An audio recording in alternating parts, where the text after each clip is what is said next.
എന്താ സാം? നിത്യ, സാം എന്തെങ്കിലും പറയാനുണ്ടെങ്കിൽ പെട്ടെന്ന് പറയേ. എനിക്ക് വെറുതെ സംസാരിച്ചു കളയാൻ സമയമില്ല, താല്പര്യമില്ല. എനിക്ക് മോളെ കാണണം. പറ്റില്ല സാം.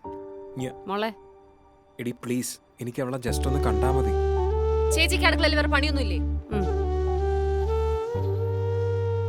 എന്തിനാണ് സാം? അല്ലെങ്കിൽ തന്നെ ആരെ കാണിക്കാനാണ് ഈ പ്രകടനമൊക്കെ? കള്ള് തലയ്ക്ക് പിടിക്കുമ്പോ മാത്രം കാണിക്കുന്ന ഈ സ്നേഹമൊന്നും ഇവിടെ ആർക്കും ആവശ്യമില്ല സാം. നിത്യ, സനമോടെ കാര്യത്തിൽ നിനക്ക് എന്തിനാണ് ആവശ്യമില്ലാത്ത ഈ പിടിവാശി? അവിടെ മേലെ നിനക്കുള്ള എല്ലാ റൈറ്റ്സും എനിക്കും ഉണ്ടെന്ന് ഓർക്കണം. അങ്ങനെ ഒരു ബോധം സാമിനുണ്ടായിരുന്നെങ്കിൽ ഇപ്പോൾ നമ്മളിവിടെ തർക്കിക്കില്ലായിരുന്നല്ലോ. മോളെ പറ്റി കുടുംബത്തെ പറ്റി ചിന്ത ഉണ്ടായിരുന്നെങ്കിൽ.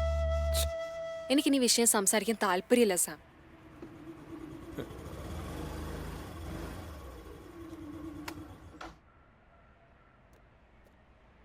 മോളെ ബാങ്കിൽ ഭയങ്കര തിരക്കായിരുന്നു, അതാ താമസിച്ചേ.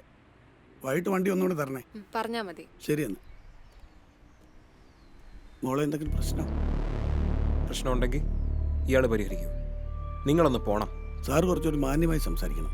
സൗകര്യമില്ലെങ്കിലോ നിങ്ങൾ എന്നെ ഉണ്ടാക്കും. സാം നിർത്ത്. സോറി സാർ, ഇവിടെ കുഴപ്പമൊന്നുമില്ല. ശരി.